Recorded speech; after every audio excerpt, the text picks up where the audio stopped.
start back here, get my intermediate target. It's going to be right there. Now I'm coming in. There's my intermediate target right there. Set that club face down at that spot. Make sure I'm lined up properly. Here we go. I don't have to worry about losing this to the right because all I got to do is make sure I hit this solidly and start it on the line I intend. Here we go. Oh, yeah, solid shot there. Not a lot of curve. Kind of going right at the, whoa, wow, it went in the hole. Oh, my God. Yo, oh, wow. Yeah, drinks on you. Holy cow. Hey, Greg, you got to play that again. You got to play that again. 11 years I've been doing this, and I've never done this before. We took the flag out of the hole. Watch this thing with the tracer on. Bink, bink, right in the hole. Holy cow. All right, hold on a second. I got to calm down. The 6th hole was our first par 5 on the golf course. It's 523 yards. What does that mean? All the players will be able to reach this in 2, provided you can get it in the fairway. What's out there in the fairway? Well, there's a bunker down the left-hand side. The rough is obviously going to be very thick, and this fairway releases towards the water. Once in the fairway, now you're hitting to a blind green protected by bunkers. It's very accessible, and I think we're going to see a lot of birdies here come U.S. Open. I'm Michael Breed, so excited for the 119th playing of the U.S. Open at Pebble Beach. I'm going to take you through all 18 holes, give you some insights into what the players are going to face, and make it a little bit more enjoyable for you to watch the U.S. Open. This green is kind of pitching almost the way the 17th hole at Pebble Beach is pitched. There's obviously no water on the left-hand side, but you can see it almost looks like a shoe print. As you go there, you can see the heel right there. That's where the hole location is, and it's going back on an angle, about a 45-degree angle. What does that mean? Well, it means that that's almost like having 2 separate greens. I can get a shot that's pin high to this front right portion of the green, but if I don't hit it at the flag, now I'm going to get into that bunker, and I've got a very difficult bunker shot.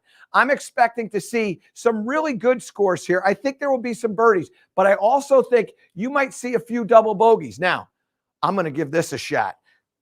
I got this thing at playing, what are we playing today? 198. So it's just a little bit under that 200 yard. Got to hit this solidly. Oh, yeah. Very solid shot there. Is it going to catch the green? Just kicks off the edge. Settle down. Okay, a good shot for me, one that I'm very happy with, and I know the players will be happy to find the floor here, find the dance floor, give themselves a birdie opportunity. It's going to be a wonderful hole to watch.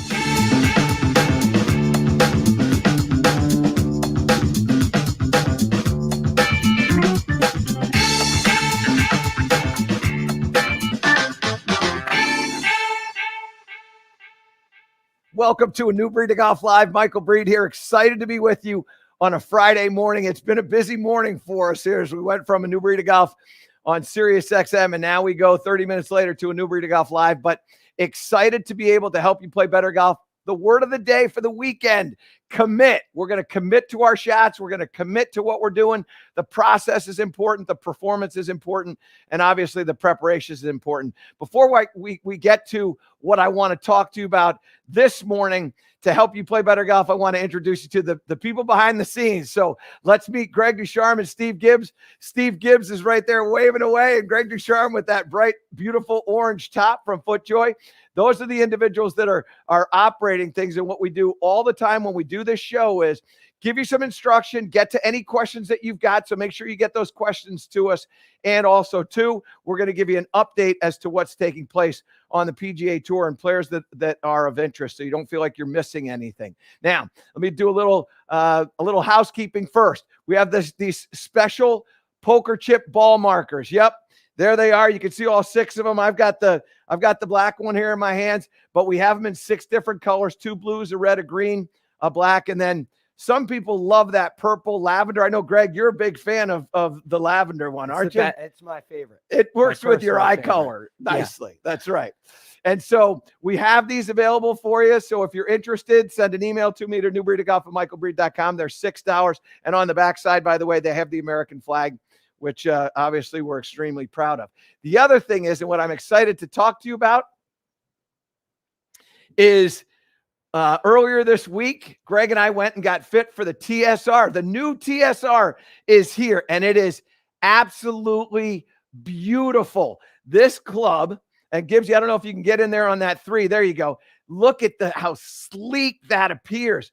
Wonderful scoring lines. I'm going to turn this over here like this so you can see it. Yeah, you see those scoring lines. There's also, I've got a couple of white marks there, as I must confess. I've hit it.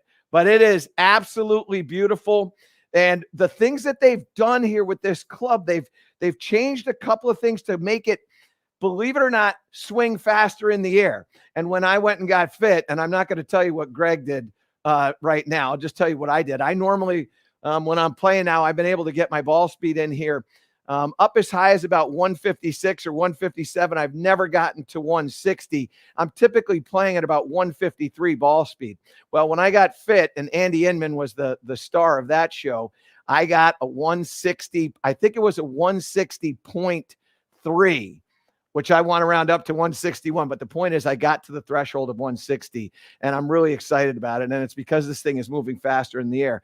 And obviously when this goes faster, you're going to gain more distance. So there'll be more information that I'll release on the new TSR, but excited to be able to tell you that, yep, don't hate me because you're jealous. I've got one here and I can't wait. All right. Today, I want to talk. Oh, you know what? Before I get into that too, I want to talk to you about this. This is a T-bar that I have made. And a lot of people have asked me, well, how do you do that? Here's what you have to do. First of all, you got to go to Lowe's because of this one piece here. Stay on that 3-shot again for me, if you would, Gibbsy. You have to go to Lowe's because they've got this really unique, yeah, you could see that openness right there. There you go in that 3-shot. So what that allows me to do is I could just take this on, slide it on, and clip it, which I'll do in a second. And I can move this up and down this bar. So I can move this up and down this way. It makes it so much easier to build these things. Before, you couldn't do that. This has been a fabulous little piece here. So all you're doing is you just drop this onto the ground. You take this, you put it over here like this. So I put it in the middle. Then you step on it. And now all of a sudden, I've got my T-bar, and this is what I take with me. So sometimes I'll bring my alignment sticks. Many times in the studio here particularly, I'll use this when I'm setting up, and it helps me with things like alignment and ball position and confidence. Because so many times, and I do this with students, they set up to hit a shot, and I say, well, you're aiming out to the right. That's why that went out to the right. No, I'm not. Well, okay. So now I take the T-bar, and I put the T-bar in there, set up for it. You can actually go back here. You look at it and go, okay, that's aimed beautifully. Now I get in here and I go, wow, it actually feels like I'm aimed to the left. And okay, now my ball position feels kind of good there. Hey, I wasn't aimed to the left or whatever it may be. So the point is that the T-bar is going to assist you with gaining that confidence and that trust and the consistency. So what I would suggest is go and get yourself one of these. Very, very simple. You probably make this. This is probably not quite 2 feet, this bar here. And this bar here is underneath that. But just go buy yourself a 4-foot one, cut it in half. You got two pieces. You grab a couple of these other pieces. And again, not that I'm trying to promote one over the other, but Home Depot doesn't have this little piece here. This piece here is only found at Lowe's. You can obviously get it online too. All right. Now, I want to talk to you about the shoulder line. The shoulder line to me, and how the plane of the shoulder, how the shoulders turn in the backswing or move in the backswing, creates or allows for a certain angle of attack or a certain contact point on the club. It can influence a path. It can influence weight distribution. It can influence speed of the body, certainly influence speed of the club. And is there one perfect one for each individual? No, but the point is that, one of the things you're searching for is consistency in your golf swing. Consistency in the golf swing is going to be found with how you're moving your shoulders and always paying attention to it. So let me talk to you about what shoulder plane can do to the hands and the hand path.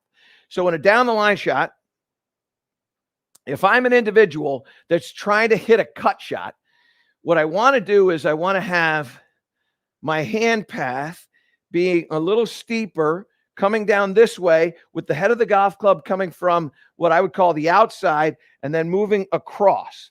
So that would mean that if my hands can get away from depth, depth to me is going to create draw. Lack of depth is going to create a little bit more of a cut swing. That's why you would see Nicholas playing from up here in this fashion here, that you'll see other individuals now with very, very high hands. Those are individuals that are typically going to move the ball to the cut side. Now, there are some players that get up here like this, lay the shaft down, maybe with a strong grip. You might see that with other players. But as a rule, again, we're just talking about as a rule, hand path is going to predict what's going to take place with club head path. And club head path can have a prediction on what happens, because face is always the most important, can have a prediction in start line. So if you're one of those individuals that's trying to hit a little cut shot, what you want to do is you want to get your hands in an upward position here. Well, in order for you to do that in a down the line shot, I want to feel like my shoulders are working on a slightly steeper plane. So steeper would mean, and what I'll do here is I'm going to take a couple of pieces of PVC pipe so that you can see this in the down the line view. So I'm going to put that about 2 feet outside of this bar. Now, I'm going to take this big bar here. So if I want to hit a cut shot, what I'm going to do is I'm going to turn this bar so it's really steep and pointing about at that PVC pipe that's on the ground. This one over here, when I turn my shoulders in a steeper fashion, it's going to point around there.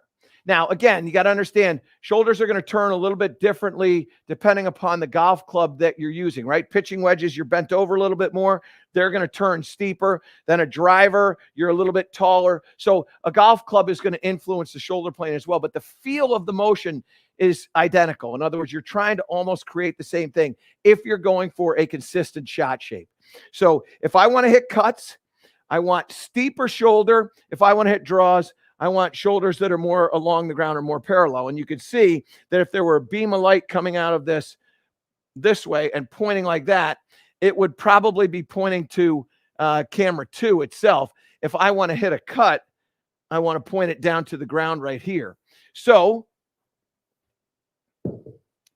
the feel is, again, when we go this way, when I go steeper, which is almost going to look like my head goes towards the target, because as the shoulders go down, my spine is almost going to get reversed right here. So it's going to be, yeah, that's a great shot. So when it's reversed right there, now I don't have hand depth. My arms and hands are high like this, and this is going to create a very, very steep angle. It's going to create a ball that's going to start to the left of the target. This one also spins back because when I go up there, the club face gets a little open. Now we'll come over here and just look at some of the things that took place with that steeper shoulder line. So I told you it started left. That one started about 2 degrees to the left. I told you that the ball spun to the right. That had about 850 RPMs to the right. The launch angle was at 15. Apex was at 52. So this was a very steep strike down. So if you're one of those people that is hitting a low cut with all your shots and you're trying to figure out how to hit it higher, well, now you got to start figuring out, well, what's going on with my shoulder plane? Because now what I want to try to do is I want to get rid of that. So I told you about, okay, that's how you could do it when you want to do it. But now let's say that what we want to do is I don't want to hit it that low. I don't want to start at that left, and I don't want it to fade. I want to hit a ball that launches a little higher, spins a little to the left, goes a little bit farther, maybe apex is a little bit higher. So the launch angle was 15, the apex on that was 52, and the spin was to the right with the ball starting to the left. Now what I'm going to do is this. In the down the line view again, I'm going to take my shoulders, and instead of them going this way, I'm going to go this way. Now what you'll see with my head in the face on view is when I go like this, my head gets in front of that Morgan Franklin sign. When I go here, now all of a sudden it kind of stays with it or maybe even moves away like back.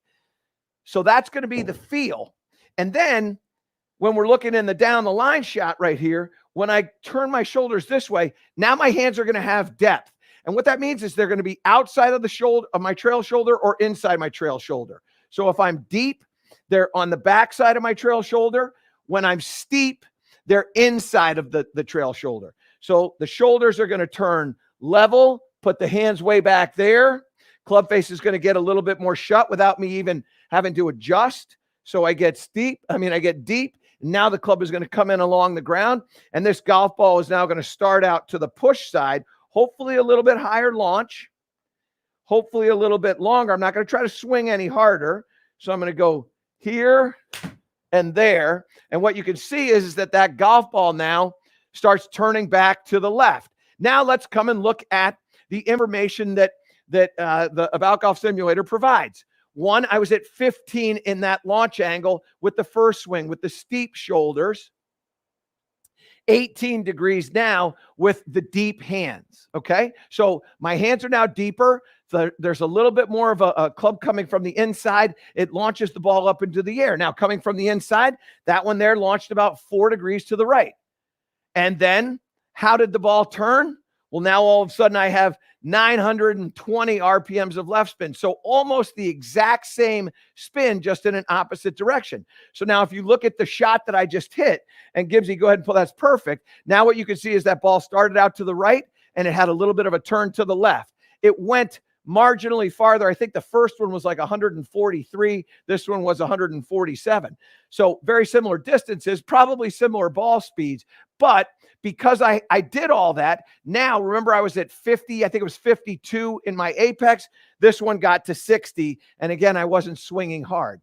So by altering what I did with my shoulder plane, now what I did was I altered how the path of the golf club came in. I actually altered the club face as well without changing a grip or doing anything tricky. There's no Houdini magic here, just paying attention to what's going on with the shoulders. Now, what I want to do is I want to videotape this so that you can see the difference in how the body is going to work, okay? So let's go over to V1 here. I'm going to do this in the down the line view.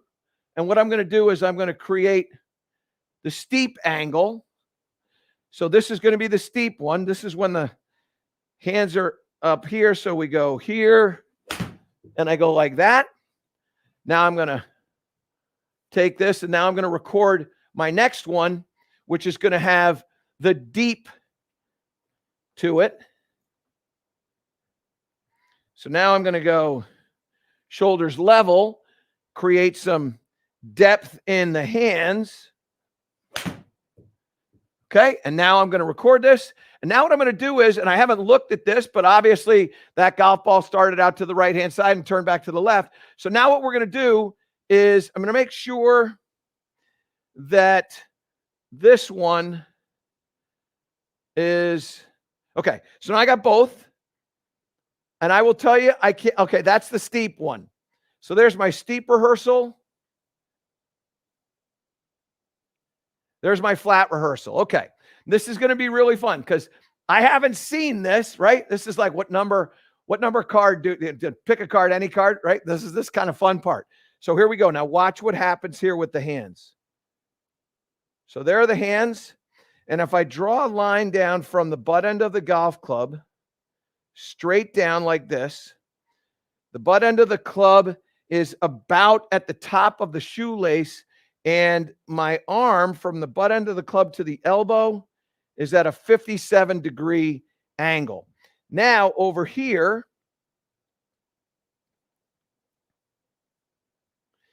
now I take the butt end of the golf club from here and I go straight down, and that's outside of the heel.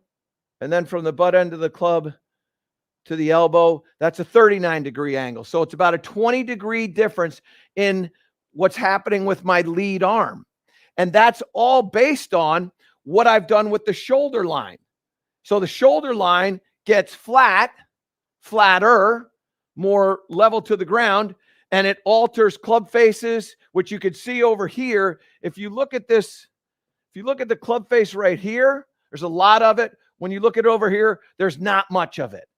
And so the face changed because the shoulder changed, because the arm changed, because of all this stuff. And now all of a sudden, I don't have the depth.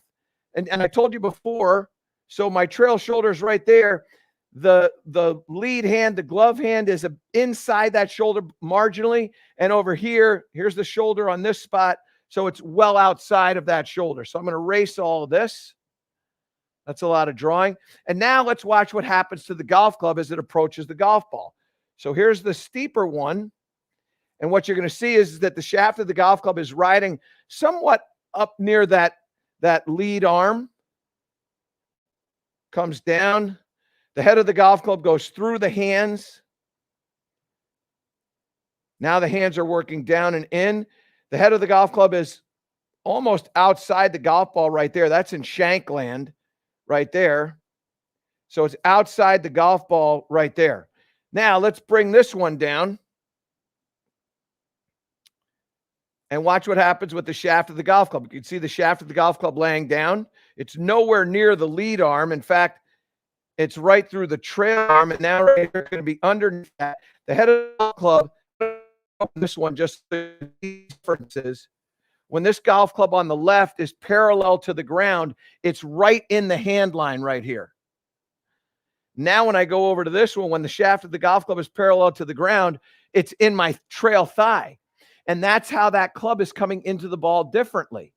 Okay? And so now as we start to go back over to here and we start to come down, you can see how this club is coming way, way, way from the inside. There's the golf club right there. Now let's go back to this one. And that golf club is over the golf ball right now. It's literally over the golf ball at about maybe a foot off the ground. If I go back to this one where I changed the shoulder line a foot off the ground, which is probably there, those look like those are similar heights off the ground. Look at where just take this, my alignment bar right here.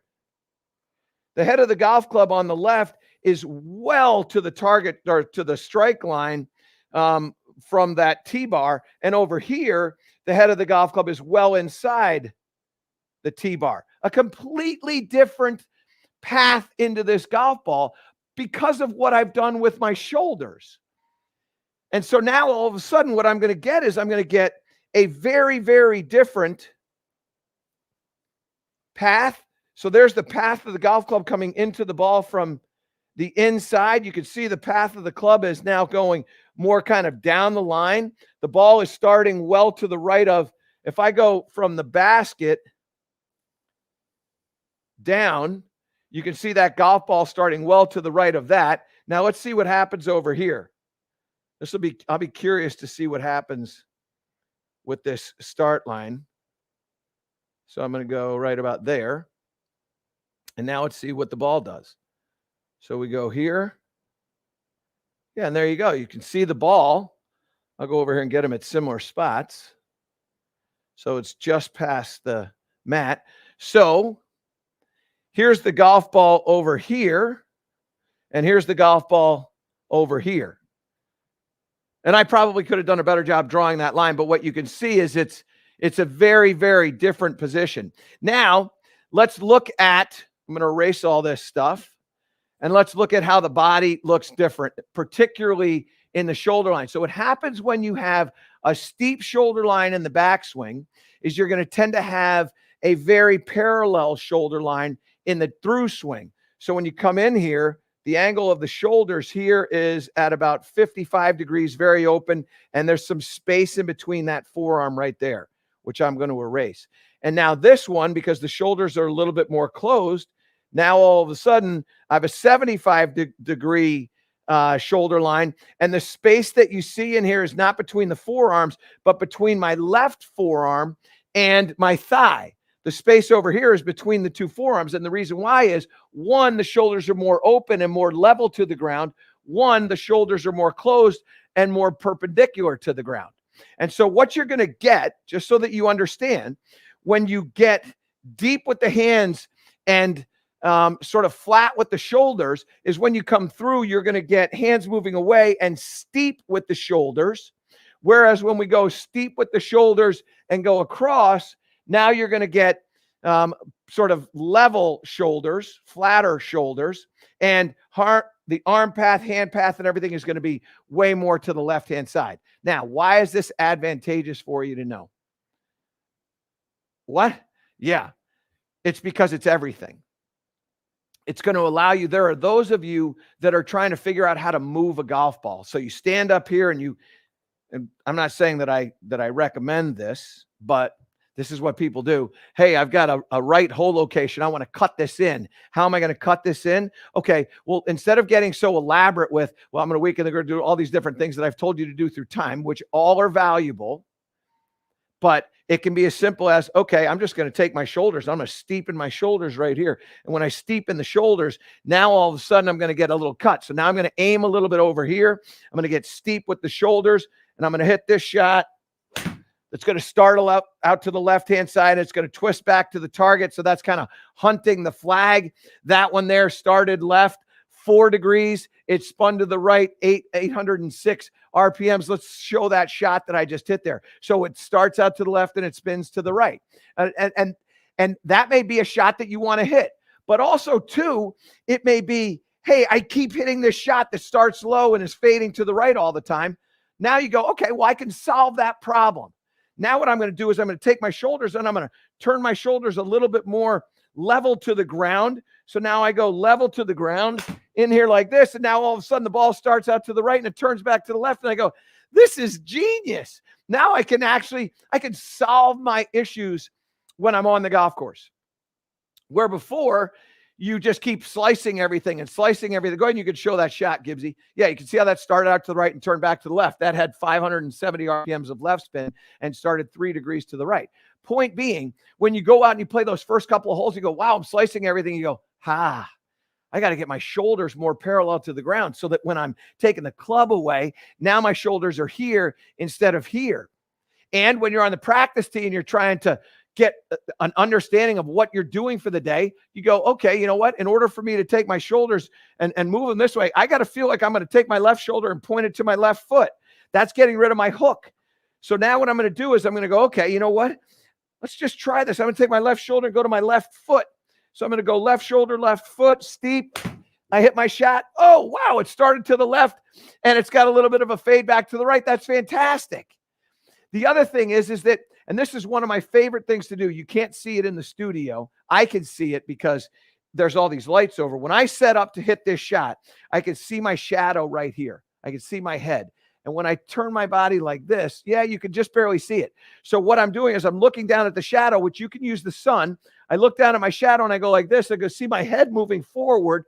And that tells me that I have steep shoulders, which tells me that I'm either doing what I want to do when I want to hit a cut, or it explains why I'm cutting the ball and how to solve that problem as well. And so what I can tell you is, if you want to improve and understand what's going on with shot shapes, I can tell you right now, look at what is going on with your shoulder line and the plane that your shoulders are on. Are they, and you don't have to know like to the degree. All you have to do is go, well, I want steep shoulders or I want parallel shoulders. And I say parallel to the ground. So I've used a lot of different ways to describe this, but I'm either going to go vertical or I'm going to go horizontal in the backswing. And when you go horizontal in the backswing, you go vertical in the down and through swing. And when you go vertical in the backswing, then you're going to get horizontal in the through swing. And that's how you're going to alter these shots. If you're hitting it too high, steepen your shoulders.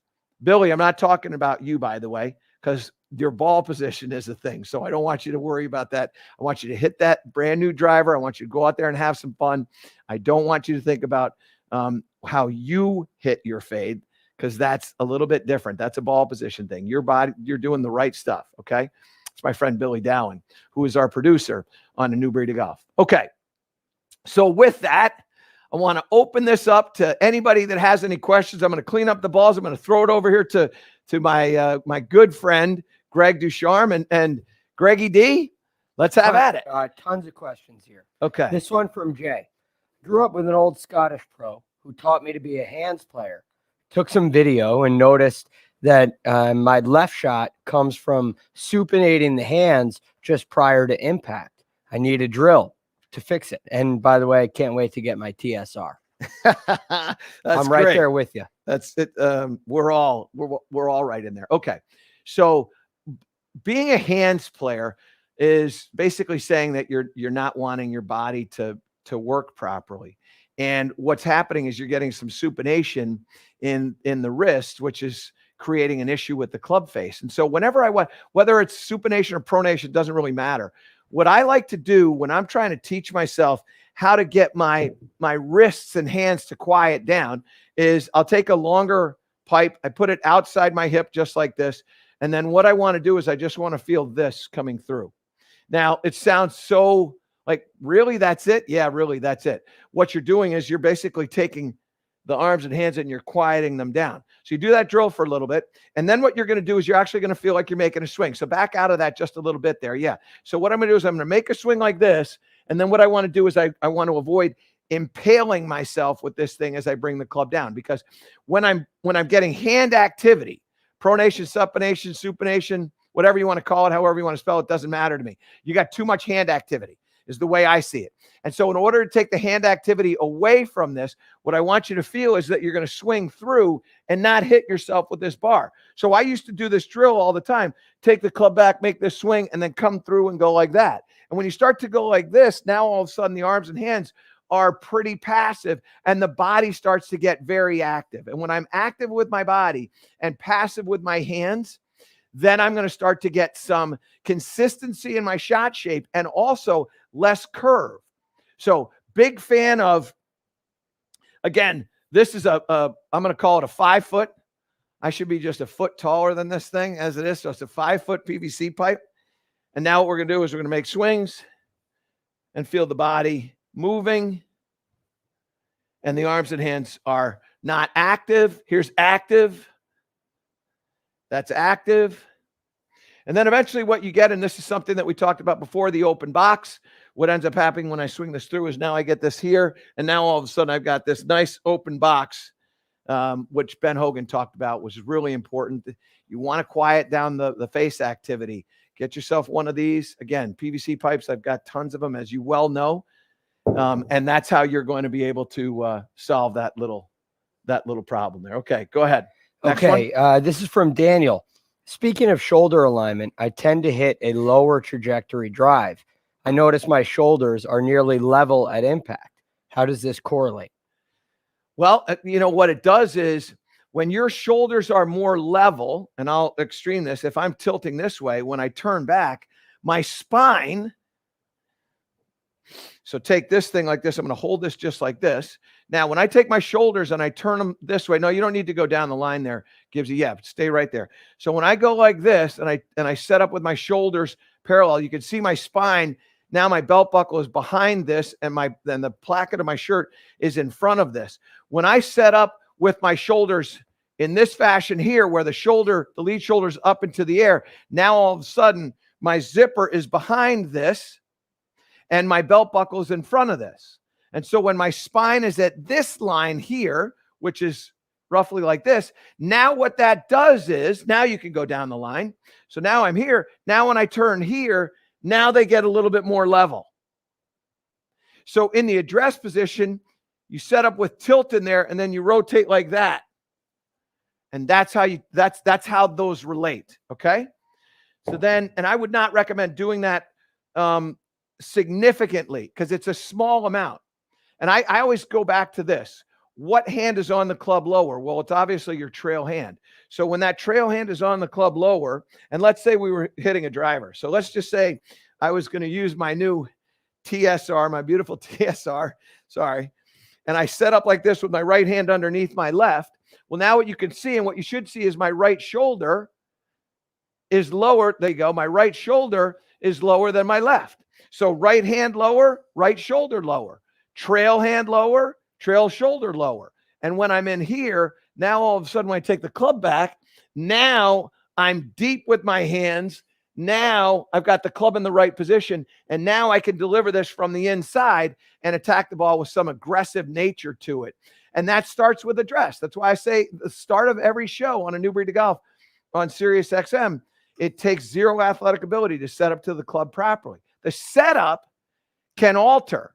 I'm not going to set up with steep shoulders, with shoulders tilted like this with a pitching wedge. It's going to be a little bit, but it's not going to be like it is with a driver. And that's because when I set up, my spine is a little bit taller with a driver. With a pitching wedge, my hands are down a little bit. My spine is a little bit over. And so now my shoulders are going to be in this sort of not quite parallel to the ground, but nearly parallel to the ground. Okay.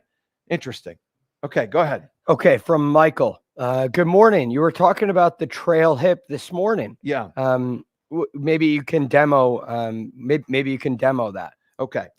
So what I was talking about this morning is, and this will be a face-on thing here primarily, Gibbsy. So how does how do the shoulders when they move influence the hip? Well, remember just a second ago, I was telling you before about how when you steepen the shoulder, the head moves forward. Well, what also happens is when the head moves forward, the hips slide back.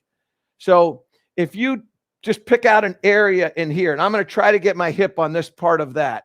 So let me go over to here. There you go. Okay, now I'm going to cross my arms.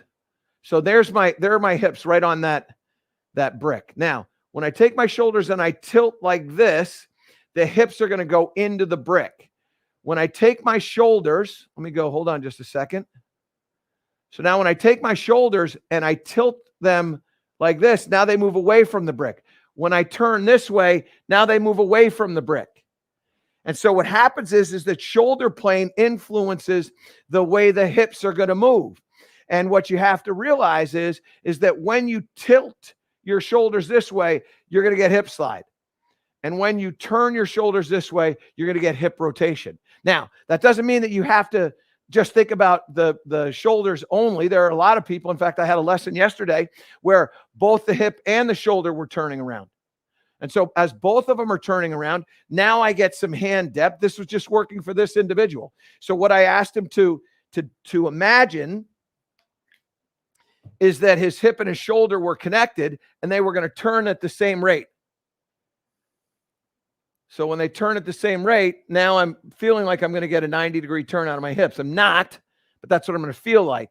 And when he did that, now all of a sudden he got some hand depth in here and everything worked out well. So they are related. And sometimes you do need to think about the hips and sometimes you don't need to think about the hips. Okay. Hope that helps, Michael. Okay. This is from Jonathan.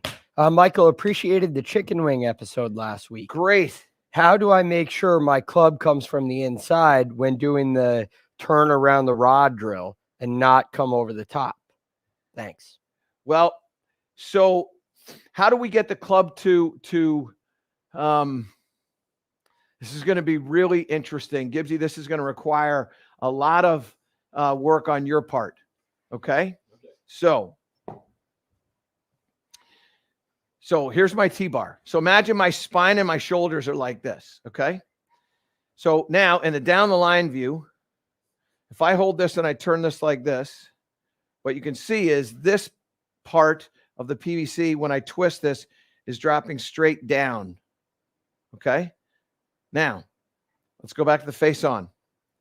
If I take my shoulders and I tilt them like this, where now the low part of the PVC pipe is to the target side of the upper part of the PVC pipe. So you can see that. Shoulders now on a tilt. Now, go ahead and go down the line here, Gibbsy. Now I'm still going to turn, maybe split it. Maybe split it. Yeah. So now I'm still going to twist around this pipe, but this pipe is at a slight angle backwards. So the pipe is not straight up and down. The pipe is tilted slightly backwards. And when it's tilted slightly backwards, now pay attention to the down the line view. Now when I go like this, down the line, just down the line, what you can see is this right here is now moving from the inside.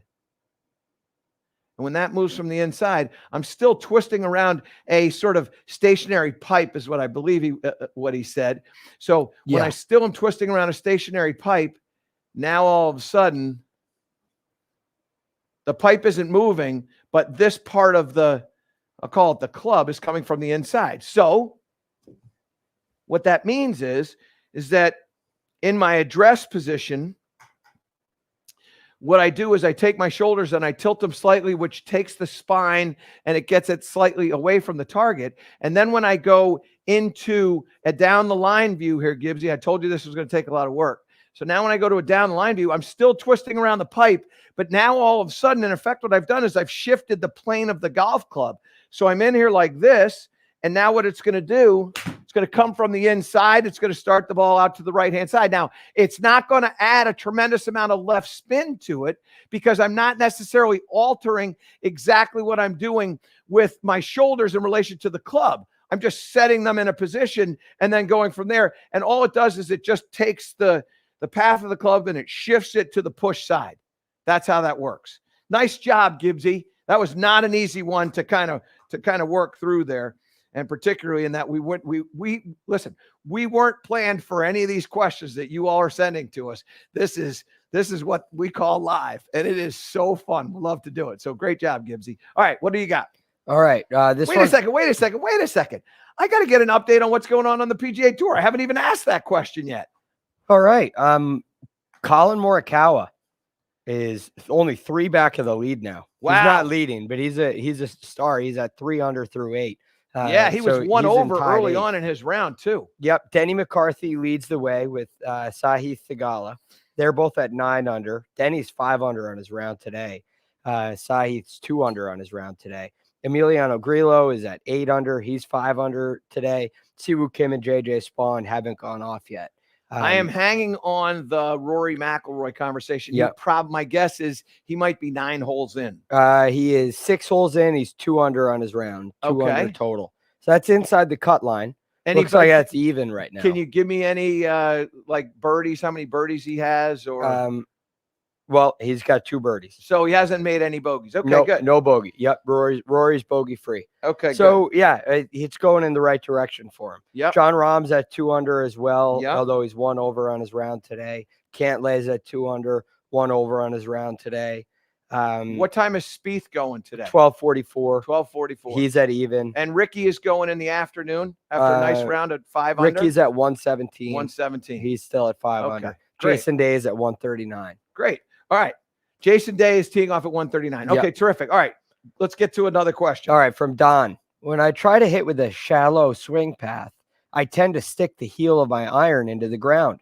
I have a feeling that perhaps my hands are too low in the setup.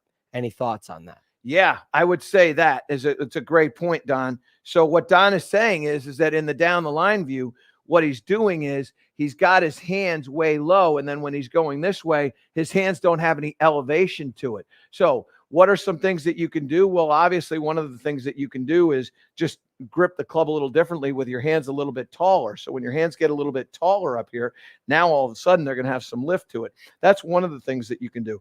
Believe it or not, one of the other things that you can do is move your ball position back. And when you move your ball position back, you're going to catch the ball slightly before where you used to catch it.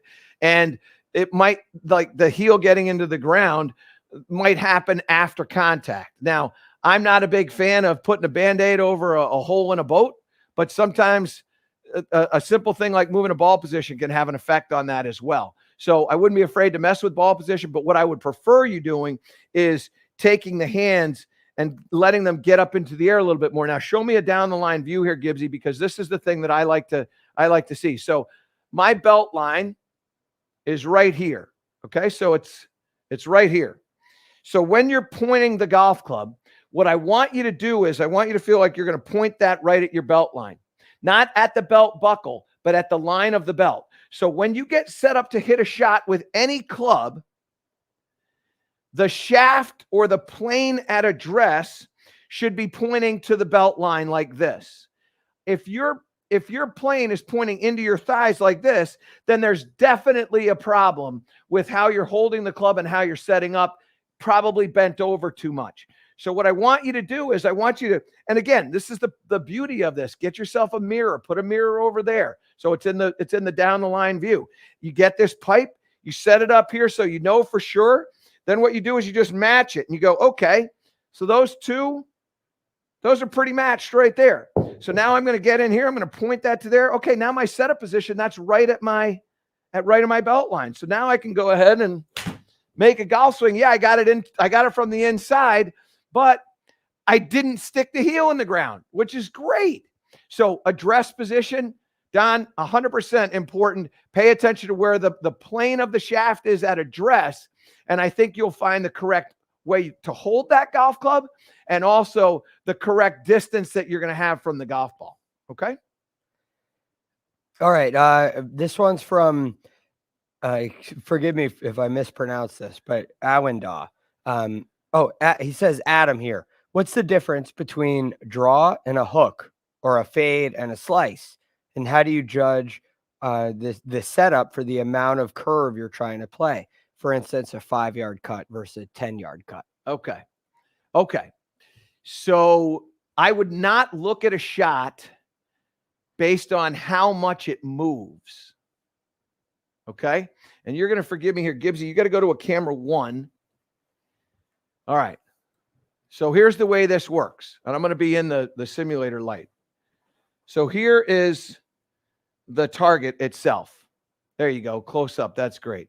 So here's the target itself. That's that basket right there. So what I want you to imagine is there's a pipe right here. Now, a draw or a fade is when I curve the ball. I don't care how much it curves. So I'm going to not draw or fade. Draw or hook. So a draw or a hook. A draw moves towards the target but never gets past it. A hook gets past it. A fade and a slice. So I'll go over here. A fade and a slice. A fade moves towards the target but never gets past it. A slice goes past it.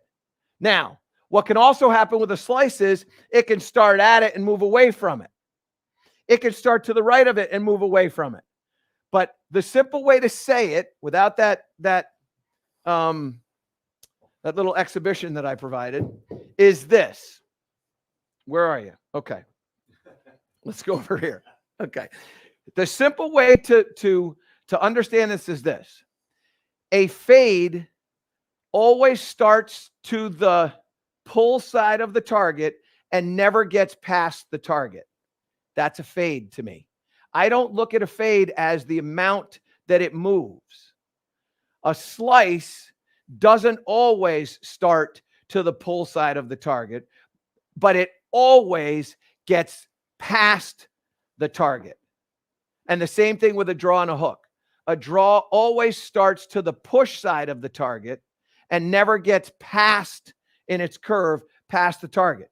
A hook gets past the target and sometimes, and we call it a pull hook. A pull hook is it starts to the pull side of the target and then hooks away from it. But a hook to me is always moving away from the target. A draw is always moving towards the target. That's the simple way that I describe it. Okay. Very interesting question. This one's from Justin. I think you're going to like it. Pete Cowan always talks about loading the shoulders without having to manipulate the club face with the hands to create a draw or a fade. Would you tend to agree or disagree with him on that? So this is sort of golf swing 500. And I've talked with Pete Cowan about his definition of loading shoulders. I'm not going to try to go through the way he describes it. I'll try to go through the way I describe it. Okay. So when I think about loading the shoulders and trying to do my best Pete Cowan, loading the shoulders to me is basically I'll call it an internal or an external thing. And so what I find is that when I load, and now I'm talking about how I view this. Okay. Not necessarily Pete. When I load this shoulder, it works into an external rotation. And when I load it externally, now all of a sudden my hands will get some depth. It's a very it's a fancy way of trying to get your shoulders to get deeper. So when I get an external pull, like a broadening of my chest. So when I go like this, face on, if I go like this, I feel like I've loaded my shoulders. And when I go like this, I haven't really loaded the shoulders. Okay. So and I don't really talk about shoulders necessarily as much as trail shoulder. I like to feel like I'm loading, or when I'm talking to my students, I'm loading the trail shoulder. Now, I never say to them, we got to load the trail shoulder. what I try to do when I am teaching is I try to say things so that it makes sense to you. So if I say to you, your shoulders, when you reach for the golf ball, they move internally. And what I want to do is I want to take this shoulder, the trail shoulder, and I want to move it externally behind the head. So in effect, what I want to do is take the trail shoulder and move it behind the head. And when I move it behind the head, now all of a sudden I can load this shoulder. Now, here's the hard part to understand about the loading of the shoulder. If I load the trail shoulder, I unload the lead shoulder. That's the part, because what happens is that my shoulders, you can go face on here for a second. My shoulders move internally. Okay, so I'm going to call that unloading. When I take my shoulders and I open this trail shoulder, I'm going to unload this lead shoulder even more because my arms are moving across my body. And so when they move across the body, this takes this into a little bit more of an unload, and this takes this trail shoulder into a load. So I load and unload. Now, that's a complicated way of saying take your trail shoulder and get it behind your neck. I don't need to say load. I just need, okay. So I'm just going to take my trail shoulder and I'm going to put it back here. So I'm going to go like this, face on view. I'm going to take this and put it back here behind my head. So it's going to go right to here. Boom. And now I've loaded my shoulder because my arms and hands are going to get back. So my arms and hands, they start, let's go face on. My arms and hands start in front of my chest. When I make a backswing, my arms and hands are not in front of my chest. They're behind my chest, which means this shoulder had to open up. This shoulder had to close. So external, internal, load, unload. That's the way I see it. Now, is that the way Pete's talking about it? Absolutely. I think you're going to have to talk to Pete about that one. It's a very entertaining conversation. It's the easiest thing. The one thing that Pete talked about, and this is something, Greg, that you love, is the spiral staircase. Yeah. Love great. the spiral staircase. All right, let's get to another question. All right, this is from Lee. In many years of golf as a low handicapper, I've never had this problem. Struggling to make solid contact, hitting everything thin, and sometimes topping it. Do you have any suggestions for a quick fix? Yeah. So the way I would solve this would be, one, I might nudge your ball position a little bit more forward, believe it or not. And then two, and the reason why you want it forward is because I want those shoulders to tilt a little bit more. I want you to feel a tilt here, and then I want you to stay in there. I don't want you to tilt and come out. If you tilt and come out, we got a problem. So I want you to tilt and stay. So you tilt and then stay over that. And a simple way to feel you staying over that is to feel you're putting pressure in the ground, and then you're going to put more pressure in the ground when you swing through. So what that will do is now you're going to hit it low, but you're going to hit the ball and you're going to hit the ground. So you're going to tilt this way, and then you're going to stay in here when you come into the strike, and it's going to dig down into that grass. Okay? So you tilt, put pressure in the ground, and then you stay there, continue to put pressure in the ground, and you go here and there. And what you're going to get is you're going to get a very clean strike, and you're going to get a low point past the golf ball. What I can tell you is you're going to get a low launch. That one launched at 12 degrees. You're going to get a low apex. Go ahead and show that shot, Gibbsy. That shot that's down the line, just show it in the, yeah, there you go. And you can see that's only 42 feet off the ground. So again, I tilted. You could see that ball actually started to the left. That started left about a degree and then moved back to the right about maybe 150 RPMs. Go ahead, Greg. All right, from Robert. Michael, this morning you talked about low and slow backswing could result in hip sway, not hip turn. I suffer from this. Can you demonstrate and show the correct move back and away from the ball? Yeah. Okay. So this is going to require a split screen again, Gibbers. So I don't believe I spoke about slow. But I did talk about low. So when I talk about low, I'm talking about the hands being low. So if we're in the down the line view here, when I take the club back and my hands don't lift, in other words, right now they're about thigh high. When I go like this, they're about thigh high.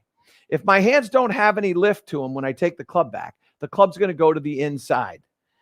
So here's what happens with the club. So I take this, I keep them low, and now the club is to the inside. When that happens, now all of a sudden, it's what I call around and up. So you're around, and now you have to go up. And when you go up, many times you cross the line. When you go up, many times you tilt. The act of going up creates inconsistencies in the face, and specifically what happens in the change of direction. Now, what does it look like to do it properly? Well, again, I'll highlight this plane that I had at address when I did this. So what I like the way I like to demonstrate this is with my rocket shooter, and I just put the rocket shooter right here. So if I take this club back and I go low and slow, and again, I'm not thinking slow, but to his question, low and slow, I'm low, I'm in here, I'm hitting the rocket shooter. When I take the club back properly, I should be able to go above the rocket shooter. So here, I'm turning the body, but I'm lifting the hands. So hands have to lift. And if we just look at face on now, Gibbsy, what I know is this. At address, my hands are below my waist. At the top, I don't know anybody. I've never watched anybody on tour not have their hands above their waist at the top of the backswing. Now, sometimes there are low hands here, but they're above the waist. The hands start below the waist. The hands go above the waist. The way they go above the waist is turn and lift. So when I get the club up here and I lift up here, turn and lift here, and now I'm able to avoid the rocket launcher, but I'm able to get the club in the positions that I want on the way back and on the way down. Okay? Hope that helps. Okay. All right. From Bruce. My path tends to be 4 to 5 degrees in to out. It sounds like I need to get my hands higher with a question mark. However, my miss is a block. Thank you for this online lesson. No. So I would go back to this other thing. So what you have to do, Bruce, is you got to get your shoulders to rotate open more. And when they rotate open more, now the delivery of the club, let me record this. What I'm going to do is I'm going to take this, I'm going to make a recording of this swing, and all I'm going to do is take my shoulders and I'm going to make them go really low in the downswing and really left, okay? So this is going to be really down and really left. Watch what happens with the path of the club as it comes into the ball. So that was really low and really left. All right. Now, that golf ball started, by the way, Gibbsy, can you pull up, just go up to the front there and show the ball data. You don't have to close in. Now, you can see that the vertical launch, which is the third one down from the left-hand side, that was 11.5 degrees. So it launched pretty low. Now, watch what happens here. If you go into what I'm diagramming right now, what you're going to see is, and I'll describe this to you here. So here's my handle right here. Now, this is me doing my really low, like really exaggerating this move. You're going to see my head drop down. You're going to see my handle go to this side, to this side of the position that it is at the top. So let me erase that. Let me put this in here. Let me put this in here. Now watch what happens. So you can see it all working over. Face is going down, working over. Everything is working over. Path of the golf club now is going to work over.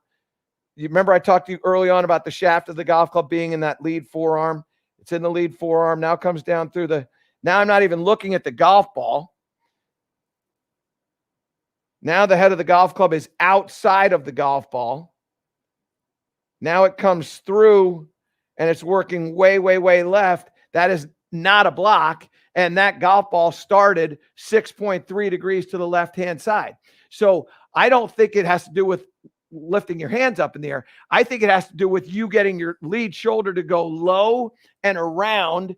Your trail shoulder is high and what will in effect feel forward. So if I'm in here in the down the line view, this shoulder is going to stay high and go towards the strike line, and then face on. This lead shoulder here is going to go low and it's going to go around, which is going to marry up nicely with high and out to there. And the path of the golf club now is going to be way over the top and way to the left, which is going to get you out of that block. Okay, we've got about 3 more minutes left, so that's time for one more question. All right, this one from Kenny. How do you prevent the club from getting stuck when you use a more horizontal shoulder turn? What do the arms do in that turn? Well, look, if you're trying to get your shoulders to be a little bit more deep, your hands are trying to get a little bit deeper. So down the line view here, Gibbsy, if we're trying to get a little bit deeper here, there's absolutely a chance that they're going to get stuck. But if I want to hit a draw, I kind of want to get a little stuck. What I would say to you is that what ultimately gets you really stuck is what you do with this trail arm. So if I have depth and I retain this this elbow bend, now all of a sudden that club's going to work a little bit in front. It'll be coming from the inside, but it'll be in front of the body. If I get deep and then I straighten this arm here, that's when I get stuck.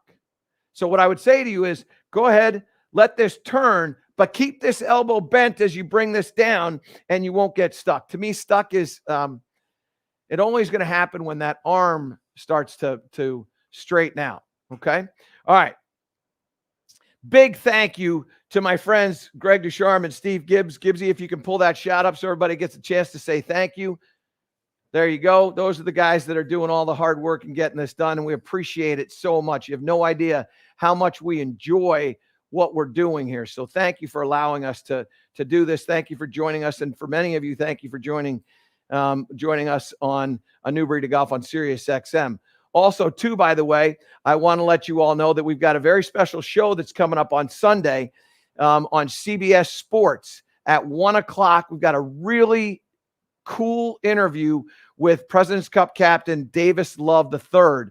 And we get into the LIV conversation. He has been very forthright in what he thinks, how he thinks about this LIV PGA Tour thing. So make sure you join us there. Also, too, by the way, we're going to take a look at Cameron Young's golf swing and talk about the young guns. That's over on CBS on Sunday at 1 o'clock. And then be sure to join us on Monday on CBS Sports Network. We'll be talking about the FedEx St. Jude Championship that's taking place, obviously, today and through the weekend, the first leg of the playoffs. For all of us here on A New Breed of Golf, I'm Michael Breed. Thank you so much for watching. And remember, if you want any of our blessed poker chips, all you have to do is send an email to me at newbreedofgolf@michaelbreed.com. They're $6 each. And they've got plenty. We blessed them.